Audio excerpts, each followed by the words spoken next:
Thank you so much. I would first of all like to thank the Sri Vinayaka Missions, Deemed to be University, and especially the AVMC management, administration, the senior members of the team at AVMC, including my own teachers who are there, including Vishnu Bhatt sir. A pleasure to see you, sir. I see Lakshmi Jatia ma'am also there, and so many others.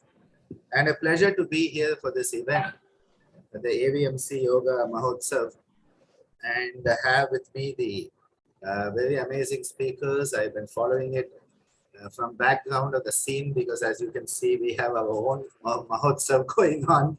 So a lot of yoga all around, here, there, and everywhere. Wherever you look, there seems to be only yoga day now. And so because of that, I was following it from behind the scene, but we have had very good quality presentations today. I would like to begin by invoking the Guru Parampara for the blessings. Om Tat Paramparayaaya Vidmahe Jnanalingeshwaraya Dhimahi Tanno Guruh Prachodayate Om Om Yoga Maharshi Dr. Swami Geetanandagiri Guru Maharaj Ki Jai. Om Puduvai Kalaimamani Puduvai Shakti Yogacharini Ammaji Meenakshi Devi Bhavanani Guru Mata Ki Jai. Om Shri Gurubhyo Namaha Hari Om. Today I'm going to share some thoughts about the Ashtanga Yoga of Maharishi Patanjali, which is the basis of the system of yoga, which is both an art and science. When we talk about yoga, it is based on a darshana, a perspective of the universe. And this perspective, though it is timeless, though it began with the beginning of life and creation itself, has been codified by the master known as Maharishi Patanjali. In his Yoga Darshana, Yoga Sutras, he gives us the concept of Ashtanga Yoga, the 8 limbs of yoga.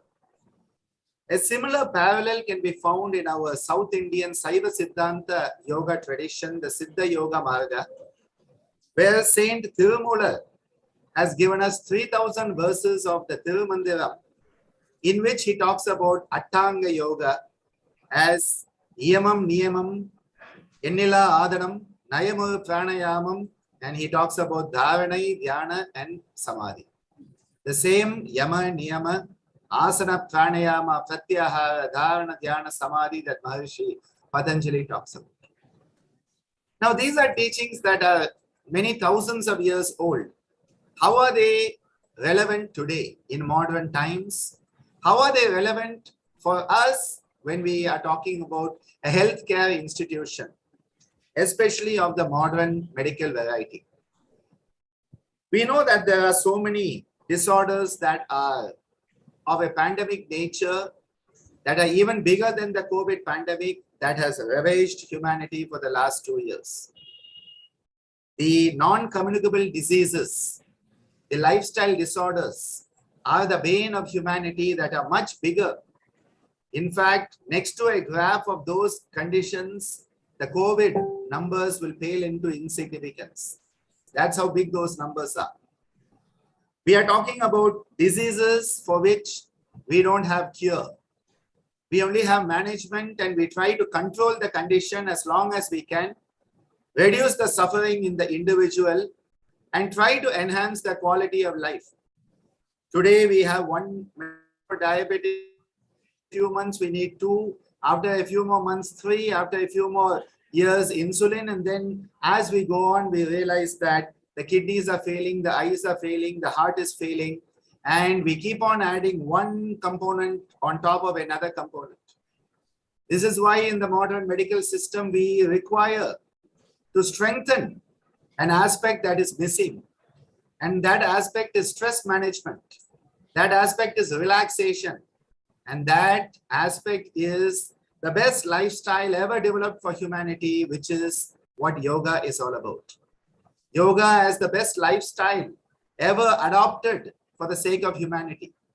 Where does the lifestyle start? It starts with your own relationship with you. And then it continues into the relationship you have with others. If you don't have a healthy relationship with yourself, no amount of insulin, no amount of any sort of anti-diabetic drugs or anti-hypertensive drugs are going to help you. How do you relate to yourself? Well, you relate to yourself by, first of all, becoming human.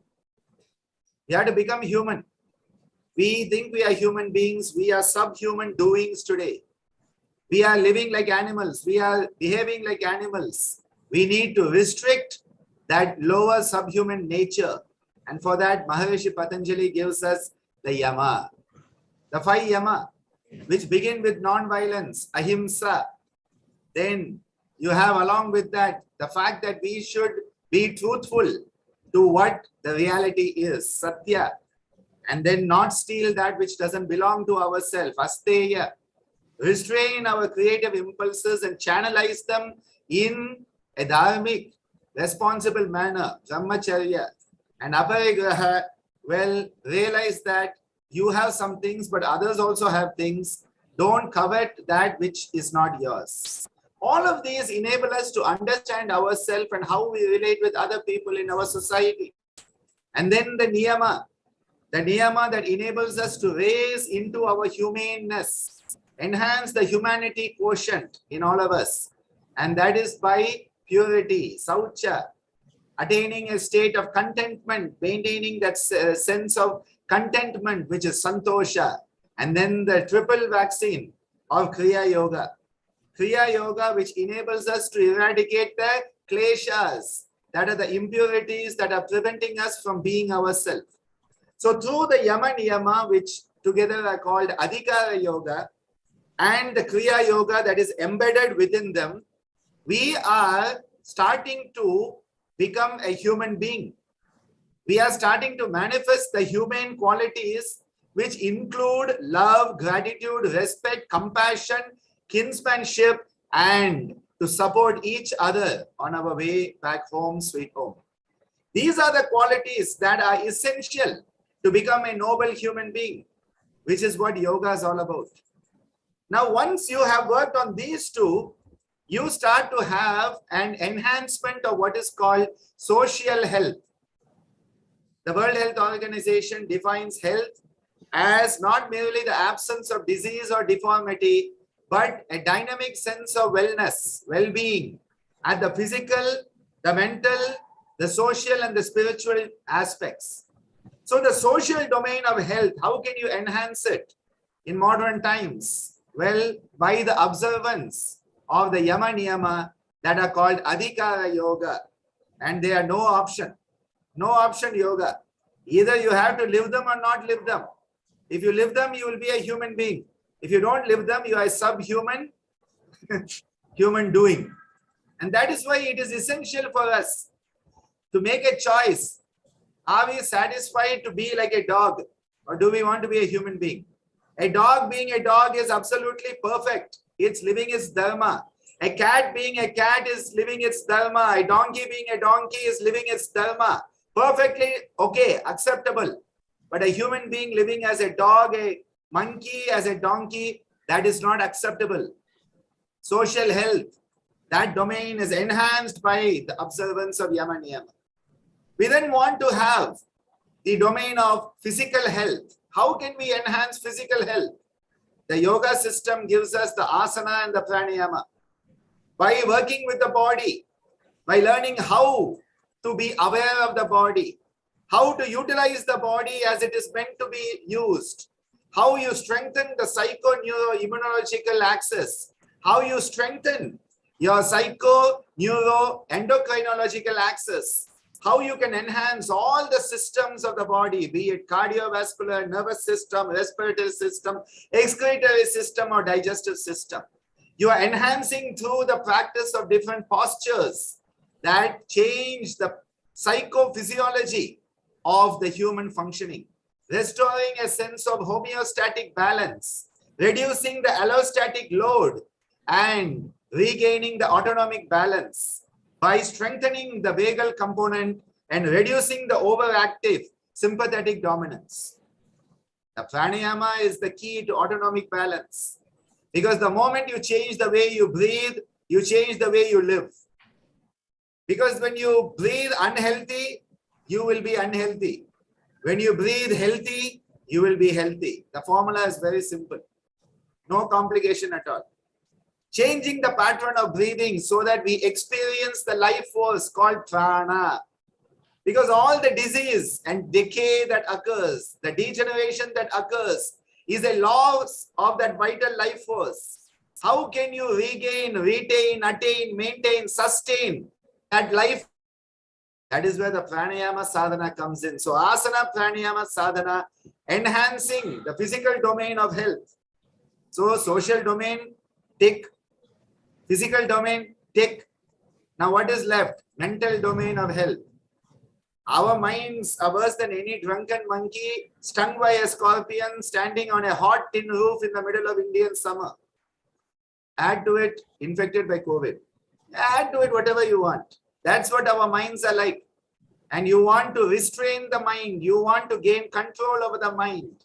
And for that, the practices of pratyahara, withdrawal from the sensory impulses, so that instead of being a reactive species, you become a responsive human being.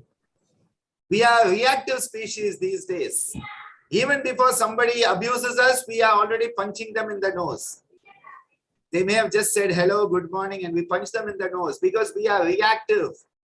You move from being reactive to being responsive. You move from being instinctive and impulsive to becoming intuitive. We have to grow. And for that, pratyahara and dharana, where the mind is focused, a mind that is scattered is brought into a one-pointed ekagrata focus. We train our mind. So yoga as a mind training tool, a tool to train the mind, is described in the Yoga Vashishta. Prasanna mana. For that, upaya. It is a tool. And you attain mental health. And then, of course, the highest level of health is spiritual health. And for that, the practice of dhyana, which is the highest level of the internal yoga, the antaranga yoga, the internal aspects, where you come into that state of meditation, where you lose the lower you and you start to understand the higher aspect of who you truly are. Dhyana and Samadhi. This morning, my dear colleague, Dr. Ganesh Rao, described Samadhi as the state of perfect health, where you have gone beyond the Adi and the Vyadi, which are the psychosomatic disorders, and you have come into a steady state of homeostatic balance, in a dynamic state of equilibrium, which is what health is all about.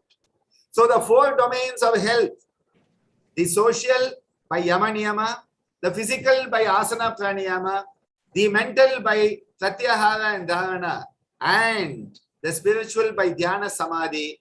Maharishi Patanjali, long before the World Health Organization came into existence and gave us this definition, has given us the tools and the path that can enable us to have a wholesome state of purna swasth. Swasth is the state of wholesome health. Today, as doctors, all of us are trying to cure diseases. Curing is important, but more important is, can you heal the human being?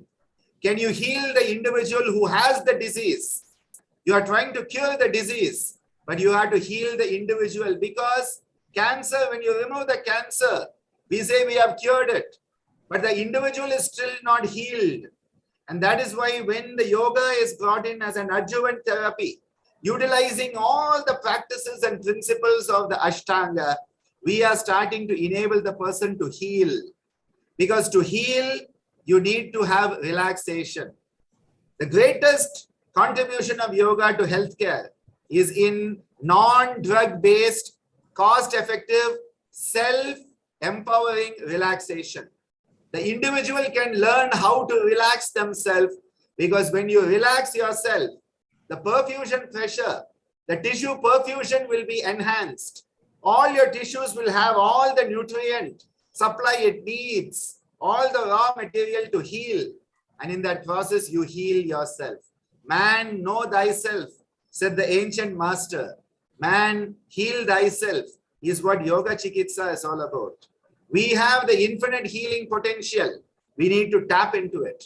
Because when we tap into that healing potential, we are going to be to those who are seeking our health care.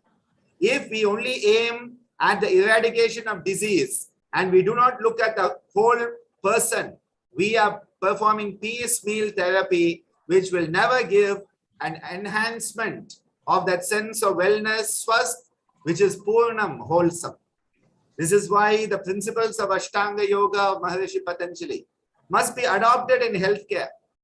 The system of Yoga Chikitsa, Yoga therapy as an adjuvant therapy, along with the modern medical therapy, will reduce the side effects. It will enhance patient compliance and also reduce the spiraling costs of modern healthcare.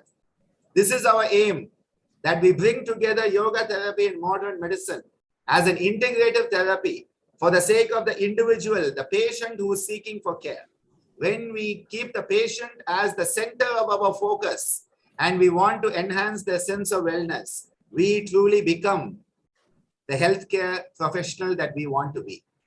I wish that each and every person listening to this today take a sankalpa, take a oath within the mind that I will be the best healthcare provider I can be by training myself in all understanding of what health is, so that every individual who comes to me will have a health enhancing experience through me. May that be so. Hari Om Tat Sat. Thank you so much for this opportunity to share my thoughts with all of you. I congratulate the organizers on this event. I congratulate my fellow speakers for the beautiful presentations today. And I thank you all for being with me. Hari Om Tat Sat. Jai Hind. Nandri Vanakkam.